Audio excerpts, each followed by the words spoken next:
총선이 다가오면서 언론사들도 경쟁적으로 여론조사 보도를 내놓고 있습니다. 그중에는 일주일 사이 정당 지지율이 급등했다거나 반대로 급락했다는 이 자극적인 보도도 잇따르고 있는데요. 민심이 이렇게 일주일 단위로 크게 요동친다는 걸 믿을 수 있을지 팩트체크 알고 보니에서 확인해봤습니다. 지난주 금요일에 나온 여론조사 기사들입니다. 국민의힘의 서울 지지율이 일주일 만에 9%포인트 급등했다고 돼 있습니다.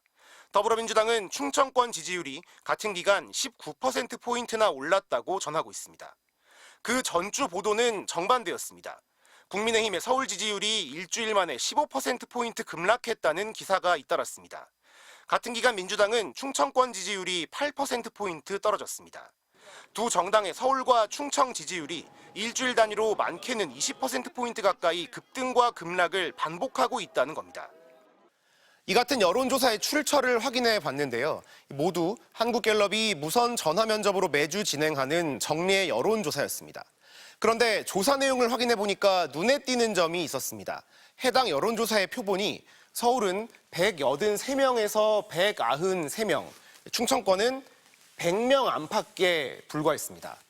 표본이 이렇게 작다 보니까 오차 범위는 3월 3주차 기준으로 서울이 플러스 마이너스 7%포인트, 충청은 플러스 마이너스 10%포인트에 달했습니다.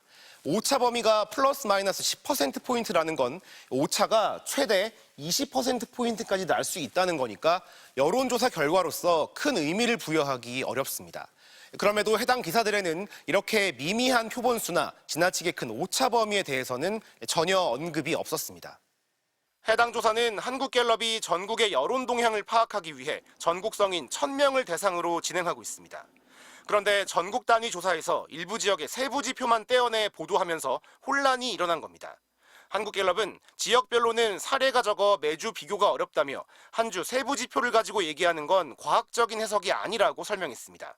중앙선거 여론조사 심의위원회는 대통령 선거와 전국 단위 조사는 1000명, 광역자치단체장 선거 시도 단위 조사는 800명 이상의 표본으로 조사하도록 규정하고 있습니다.